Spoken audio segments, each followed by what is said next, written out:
الفاظ مترادفہ میں سے دو الفاظ اجازت اور اذن، ان دونوں میں فرق کیا ہے اس کو بیان کرتا ہوں۔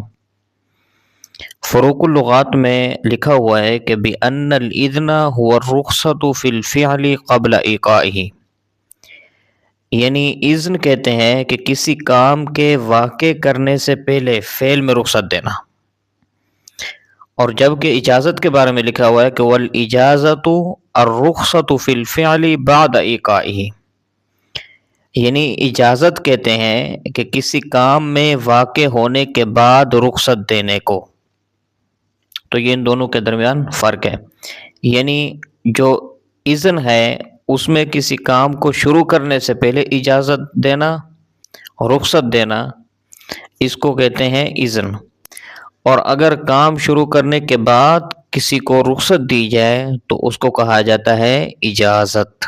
ان دونوں کے درمیان فرق ہے۔ واللہ اعلم بالصواب۔ اللہ تعالیٰ ہمیں عقل سلیم عطا فرمائے۔